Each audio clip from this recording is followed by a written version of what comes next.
Buy my novel, Escape from the Village, from major booksellers online. Go to escapevillage.com. Subscribe to my Substack. Go to fountainheadforum.substack.com. Thank you. Welcome to the party, pal. This is Fountainhead Forum 152. I'm talking to Keith Knight, who is with the Libertarian Institute. He's also recently got a book out called Domestic Imperialism, 9 Reasons I Left Progressivism, and that's what we're going to talk about, his book about leaving progressivism. Now he's a good libertarian writer for the Libertarian Institute, which features some other good people like Scott Horton, Sheldon Richmond, James Bovard. How are you, Keith? I'm doing very well, Chris. Yeah. People are, like in the book, I tried to keep it short and sweet to encourage people to read it. Well, that's what I wanted to talk about. Can you tell us, your story? Because I see so many people on the left as being completely irredeemable now. So when there's a story of them leaving, I definitely want to hear about it. So let's start with your origin story. When did you start out on the left, and how did you get to where you are now? I got interested in progressivism when basically I thought there were 2 ways to sort of view the current political landscape.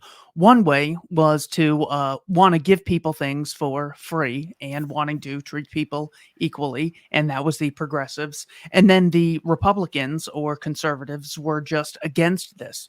So it seemed pretty clear that it's better to give, people things free, and it's better to treat people equally.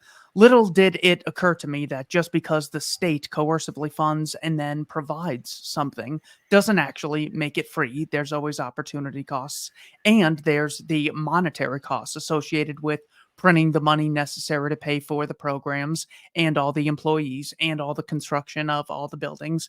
And there's the taxes that people have to pay in order to acquire these products or services. So once I saw that the state doing something didn't make it free, that was the first thing that really got me thinking as to, well, maybe this is a false dichotomy I had.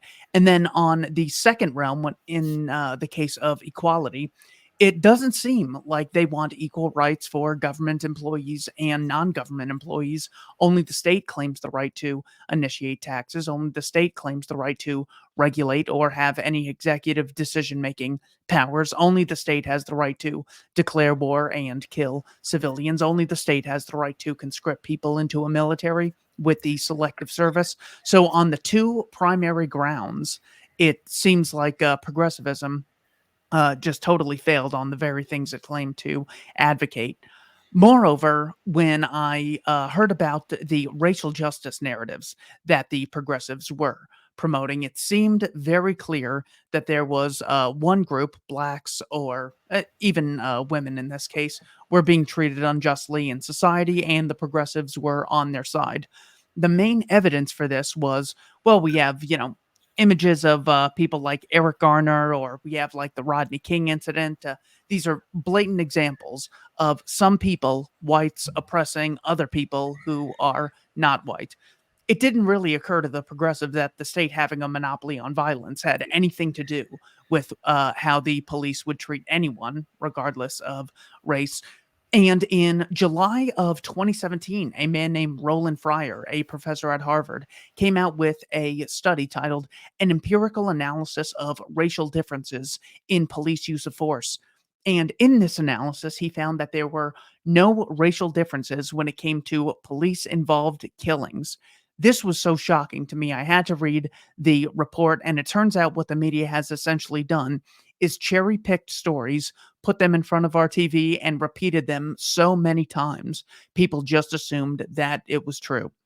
So even on the racial justice narrative, the progressive fails. We, of course, have examples like Tony Timpa, Kelly Thomas, Dylan Noble, Ashley Babbitt. These are all unarmed whites who were killed by the police. The progressive basically has no analysis for that, even though those people were members of the working class or proletariats, so to speak. So the progressive is happy to throw them under the bus whenever it stops being convenient. In the case of progressives fighting sexism and also, fighting against this injustice, they will frequently say that, well, women, the Joe Biden Twitter account actually just recently published a tweet saying women make 84 cents on the dollar for every dollar a man makes. It occurred to me that this seems pretty shocking. There's a lower price product, the employment of women, by a margin of 16 to 20%, and employers just don't buy this. Even competitors don't rise up. It turns out this narrative is also false. It doesn't account for the type of job being worked, nor does it account for the number of years of experience each employee has, what degrees these people studied in, doesn't account for, I think I said number of hours worked, but nor does it account for the amount of value created. If both Scarlett Johansson and I are in a movie, she will probably make much, much more because she's a woman. No, because she creates more value. So basically, on every realm, the economic realm, the equality realm, the racial realm, the sexism angle, all of those are completely fake. So those were the pillars holding up progressivism for me, and it turns out there's very little to no evidence for any of them. Well, when I talk about the wage gap, I always like to say that men are much more likely to work in jobs where they're more likely to be seriously injured or killed, which is true. But yes, uh, if you look at fishermen, roofers, lumberjacks, but anyway, yeah, there's a lot of things. I remember the Rodney King thing vividly, and I always that was when I first noticed this. They don't talk about police brutality; they just talk about race. It's not like, and I wonder would it be a problem if it had been you know, and then I look at the whole killing of Justine Demond, 40-year-old Australian American woman, obviously white, shot by a Somali American police officer, and like, in Minneapolis. And where were the riots? There were none. It's Yeah. yeah, It always depends. There are some, yeah, circumstances which are a little different, but the reason that I use the case of Tony Timpa and Kelly yeah, Thomas is because those were all caught on camera. Kelly Thomas was a security cam. Tony Timpa, the officer, was on Tony Timpa's back for 14 minutes, and Timpa died as a result of this. yeah, And it's all on his body cam. yeah, And it didn't even make the headlines until I found out about it from Douglas Murray in a book titled "The War on the West." It just doesn't get any yeah, coverage. So yeah, yeah. this fake divide is amazing. I always wonder too. Do we have more police brutality now, or do we just have more of it getting caught on camera? You really can't tell because I can imagine that a lot of police brutality never gets reported because they figure, well, why bother? It's just going to go anywhere, and most of the time it doesn't. One thing that also stands out for me, and it's because I know people are very close to it. During the whole fiasco in Steubenville, Ohio, with the alleged rapes, they never said a word about race during that whole thing. And one of the Yeah. defendants was African American, and one defendant was white, but they just completely ignored that. It's funny how they can turn off their racial glasses when they want to, but yeah, Yeah, yeah, at the end of the book, I have a collection of quotes that I came across when reading a great deal of books. Number of quotes I wish I would have come across when I was a progressive. And one of them is Dr. Wilfred Riley from Kentucky State University. And he says, interracial crime does not account for a very high amount of crime. It's roughly 3%, I believe his statistics are.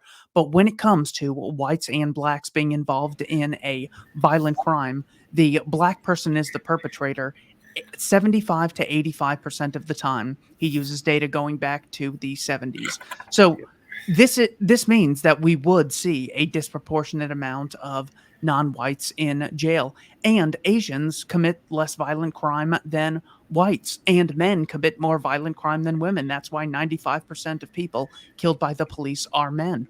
That's not just an yeah, unjust disparity and we need to start a male lives matter movement. It's actually the result of behaviors on the other side of the equation, not just the police. Not to defend the police at all, but it's just to take the progressive framing away from, the people who say this is a huge problem and the only solution is to drastically increase the size and scope of government under the name of ushering in equality.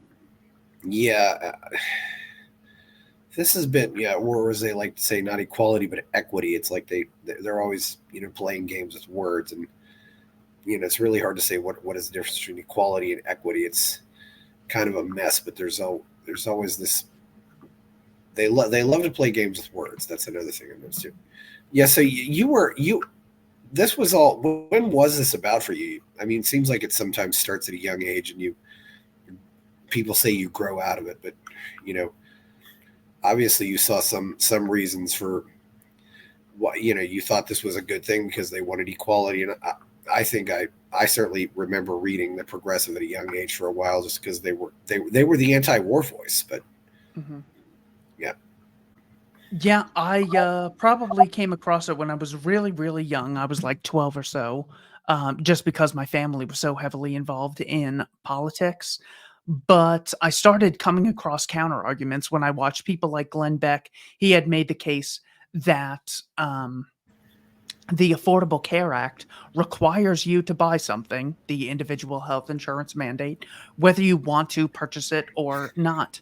So, just taking that principle of even if someone should purchase something, the question is should they be forced to by law and sent to jail if they choose not to purchase it, if they think it's not in their best interest? And even if you want to persuade people to do something that's in their interest, you have tons of means of persuading them, but you just can't force them. So I opposed the Affordable Care Act and then slowly realized that every other statist program did the same exact thing. So I just opposed progressivism on all grounds. well, that seems to be their dogma. If it's bad, outlaw it. If it's good, make it mandatory. But yeah, Mm. that's yeah the Affordable Care. There were quite a few people on the left who thought the Affordable Care Act was terrible because they naturally saw it as some type of corporate welfare scam. Yeah, was Obama a hero for you, or was he never always really a villain? Well, when he was running, he was definitely a hero. He was going to close Guantanamo Bay. He was going to be the first black president, healing the country of its original sin of slavery. Of course, they never mention the fact that slavery was even mentioned in like the Code of Hammurabi, the Code of Urnammu, these ancient legal documents going back thousands of years, not in America, but somehow they have uniquely pinned it on America, all these terrible things. So yeah, I definitely thought Barack Obama was a much better speaker, especially since George Bush had kind of been seen as more or less a bumbling Texas buffoon at the time. So yeah, I was a huge Obama fan. Then come to find out, in his last year in office, he dropped like something like 26,000 bombs, killing Yeah, a great deal of civilians. The Intercept has research stating that 90% of those killed were not the intended target, and even being the intended target, they don't have a very high threshold for. So when I started come across that, it was just like, at what point can I stop defending this guy or anyone else in the yeah, progressive sphere? yeah, and of course, and that even includes one American teenager with a drone attack. Yeah, it's pretty awful. Have you seen that Carrie Wedler video where she burns her Obama shirt? Of course, I dedicate the book to Carrie Wedler. Oh, really? Yeah, Yeah. yeah. She's a sweetheart. Yeah, that's a really good. She puts out some good content too. Yeah, yeah. So yeah. Well, so it seems like we've got a lot of people here. I don't know the disillusion with Obama or or other things. What was there anything else that really stood out for you that changed your perspective? So we have people like I can go back to Dr. Wilfred Riley of Kentucky State University in his book Taboo. He Yeah, says the progressive claims that racism is the cause of a lot of today's problems.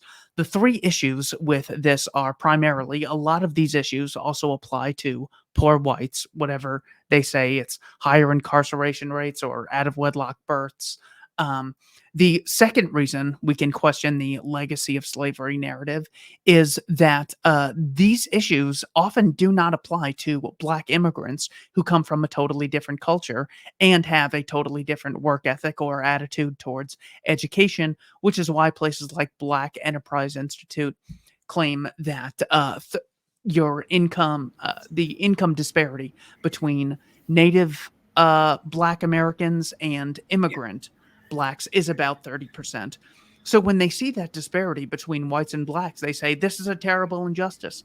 When they see it between immigrants and non-immigrants, they go, that's probably a cultural aspect. But the Yeah. disparity between white and Asian incomes is actually explained through a culturalist lens, so to speak. Yeah. Just as we could see significant wealth differences between East and West Germany, even though those demographics were very similar, or North and South Korea, or Botswana and Zimbabwe today. So that was the second reason. And the third reason he says is a lot of these things, such as high incarceration rates, did not exist when racism was much worse in the United States. So in the 1920s, 30s, and 40s, you did not see the disproportionate amount of crime that you currently do. So it's good news for humanity, but bad news for Yes. genetic determinists who say, blacks are inherently inferior. So that makes no sense at understanding through this analysis. And it doesn't match anything the progressive says when they say, look at the racism. That's what causes all of the issues, more or less. Yeah, and of course they don't talk about the fact that a lot of these criminals are growing up in boys where they didn't have dads around. Mhm. And as we should point out, Wilfred Riley, is African American himself, and he was at a historically, African American college, Kentucky State. So that's a it really that's the most interesting thing for me. It really is these it's mostly the whites who are pushing this stuff. It's not nearly as much on on the alleged minorities. It's Yeah, the there's people who want to be definitely rescuers. a gap between the people who speak the loudest on behalf of a demographic and the average person within that demographic, especially when it comes to things like unions. You'll hear about how progressives want to save the working class, and basically everyone should be unionized, or the factors of production should be turned over to the workers. But when you talk to the average person working, they do not want to go attend union meetings every day after work. They don't want that extra responsibility of what to market, what products to invest in, how to distribute the products, how to find clients. Those things are so difficult that you want some sort of hierarchical firm to engage in voluntary contracts so you can have a division of labor. But they're constantly trying to save us from ourselves while they usher in totalitarianism and give the state all the power that it needs to commit atrocities, which they claim to be against. But so someone like Jeremy Corbyn will say that governments have the right to take basically any amount of money. Negative rights don't exist. State has the right to regulate every single aspect of life. Every aspect of life, because it's the one democratic institution in society where we all get a say. And then he thinks he's so high and mighty when he says, well, I'm against the U.S. murdering people in Afghanistan. I'm against, British coalition forces in Iraq. I'm against the Israeli government and crimes in Gaza. But other than that, I'm pro-government. It is the equivalent of I mean, just imagine us saying that, well, we support the free market except for all the bad things it does. I can't imagine any progressive would ever just take that and say, oh, well, they're for the good stuff and against the bad stuff. The whole thing is, what process in the early stages are you setting the dominoes in place for? And it's very reasonable to think that states will naturally be much more aggressive than any other organization because they don't have to bear the cost for their aggression. They can print the money, they can conscript the soldiers, they could tax money that they don't want to print. They have this legal immunity where they can kill people without, ever worrying about, oh, am I going to have to go to jail if I kill a civilian in this airstrike? So the progressive anti-war voice runs extremely thin. The example I use is it's the equivalent of saying I'm against racism, but we have to triple the amount of assets that the Ku Klux Klan has and give them the power to regulate all exchanges between individuals. It is literally that ridiculous. And the Klan, I think, only has like 5,000, 10,000 deaths in its entire history. The Israeli regime has already almost tripled that since October 7th. Yeah. And that's the other thing that gets me is you can why won't these activists admit that progress has been made? There's less racism against African Americans than there was 100 years ago. The fact that we had an African American president elected at all was pretty pretty fun. And I think a lot of Americans thought, well, if we elect Obama, maybe we can finally move beyond this, and it just made things worse. It's especially when some of these people said, well, if you oppose Obama's healthcare plan, you're a bigot, and that's what happened. It was so corrupted anymore. It's I yeah. Yeah, it's very common when ever the state gets involved in something, they don't have much of an incentive at all to actually resolve the situation. Whereas private companies, even if they don't want to resolve a situation because they want to continue profiting off of it, there are competitors in the free market. The state does not face such competition. They always have this involuntary customer base. So when it comes to, well, if we elect a black president, then racism will get better. It actually makes perfect sense looking back that race relations have gotten noticeably worse, especially when Barack Obama got on TV and was saying if I had a son, he would look like Trayvon, and he was saying there's still systemic racism basically everywhere. And even in the midst of the greatest inequality ever is the average person sitting on his couch watching the president of America. You are very unequal to him, and he's preaching this idea of equality. Yeah. And of course, that there can always be downsides if everyone had the right to initiate executive orders or if everyone had the right to tax. This equality is not anything that is inherently desirable, but that they continue to push it. So Lou Rockwell's thesis is that the reason they push something like equality of outcome, which has been inachievable in any society since the ancient Egyptians, is because it's unachievable. So it will always be used as a justification. We need to have tons of money and tons of power until there's equality.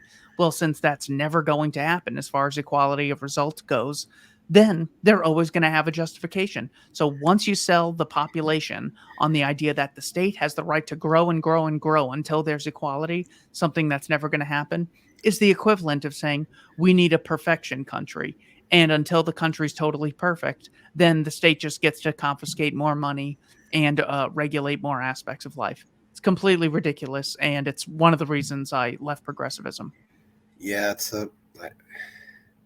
it does seem like a lot are leaving the progressive left. It's although it's hard to say, although they seem to be getting new recruits, because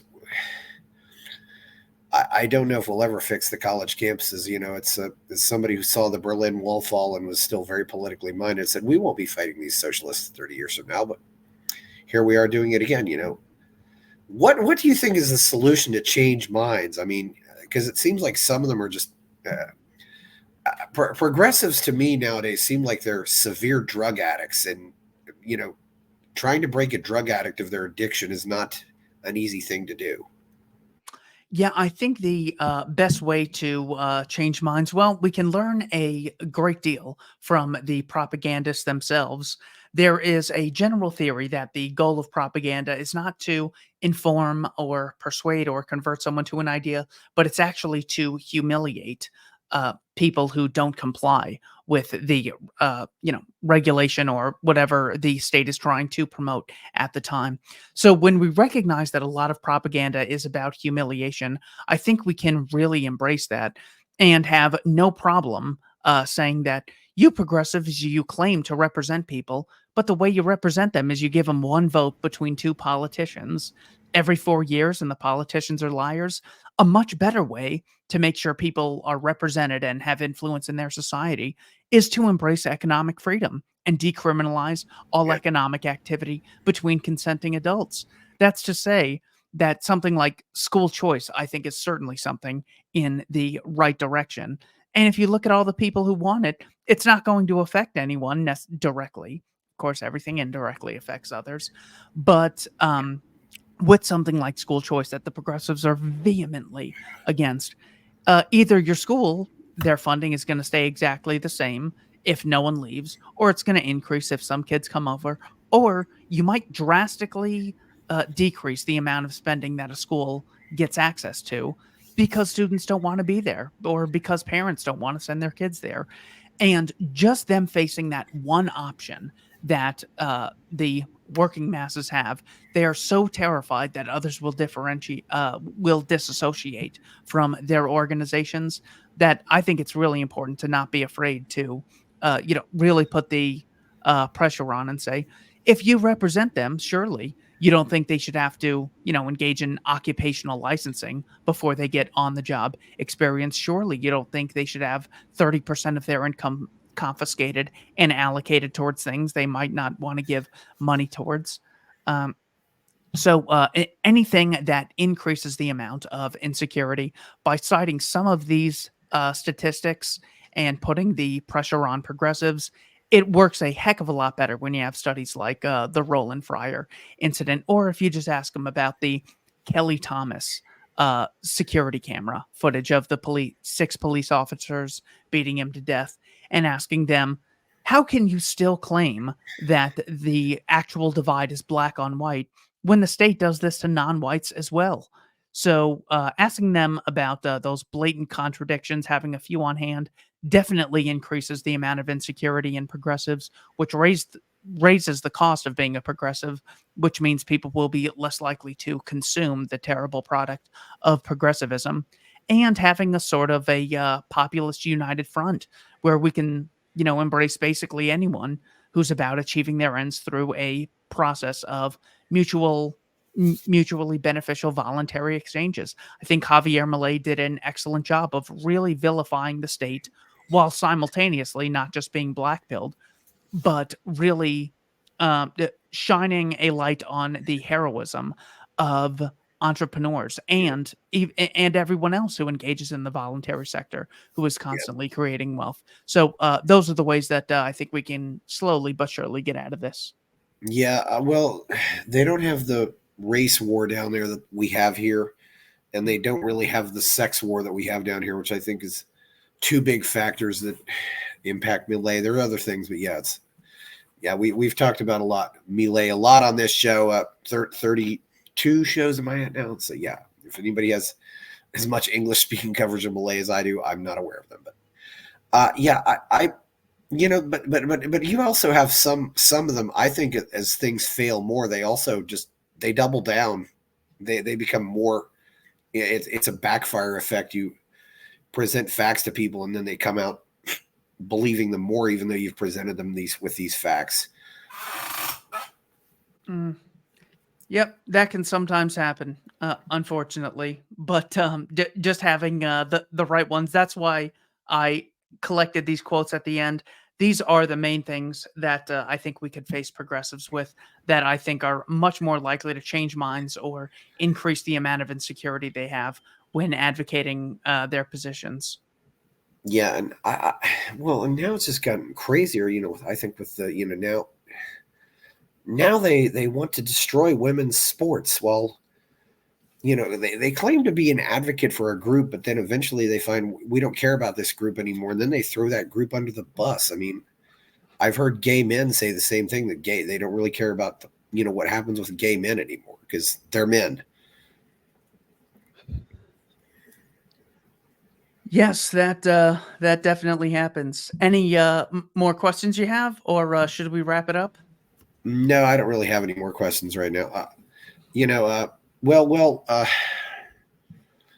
any other strategies you think we can employ here, or anything else you think might work for this? Because Using alternatives like Bitcoin and Ron Paul homeschool curriculum for yeah, kids, using things for adults like Liberty Classroom, always unapologetically making the case, getting in front of any camera or microphone and accusing the progressive of doing the very thing that they claim to be against.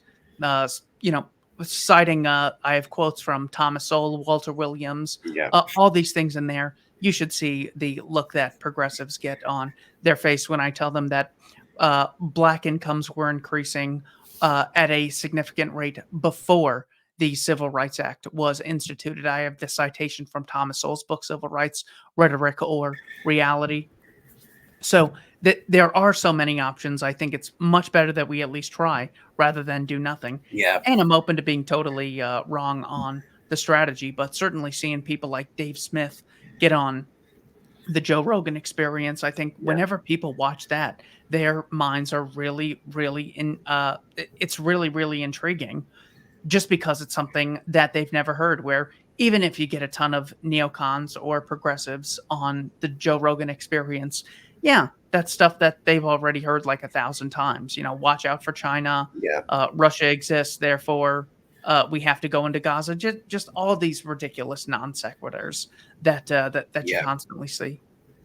Yeah, I think comedy is important, and I'm bothered because I'm not an admirer of Saul Alinsky's ideals, but I don't see there's no reason why we can't use the same methods. You know, Mhm. that those types of propaganda techniques are just using the right language and just emphasizing those things. I think Millet figured that out, and just he also figured out a way just to make anarcho capitalism cool. That's Exactly. I don't think stuff on the left is cool anymore. I will say though, I think and Walter Williams and Thomas Sowell. I mean, using these great African American men is certainly one way to go. Yeah. So it's well. Anyway, since you don't have anything else you want to say, I guess we will go now. So and where can we Alrighty, find brother. you? Yeah, where can we find you? Check out libertarianinstitute.org. We are Yes. basically attempting to create a free educational archive, so you can go to our website, use the search engine to type in anything from Afghanistan, the First World War, the Yes. Second World War, agricultural subsidies, minimum wage. We want to provide the freedom ideas on all these issues to really make it so anyone can go and get the freedom position and where we Yes. stand, at least in our interpretation of self ownership, the non aggression principle, voluntary exchanges, what it really means to be anti war, the case for individualism, not being people totally isolated, but it being people engaged in social cooperation. Yeah, there's a lot of good work out there. There've been some books come out. There's definitely some, and everybody's it's pretty much a virtual organization. It doesn't really have an office, but you're in Arizona. Some people are all over the place. Sheldon, James Bovard, yeah, lots of good people at LI. I I regret to say appreciate it, sir. I regret to say I haven't had anybody else on here so far, but I'm gonna work on changing that. But yeah, so well, please like the video, subscribe to the channel. Buy my own novel, Escape from the Village. You don't have any other books, do you? I do. Yes, the Voluntarist Handbook. Okay. That's a collection of essays that I wish I would have read when I was first introduced into politics. This book is me basically putting all that into my own words. Okay. Well, thank you very much for watching. This is Chris Baker, and we're out.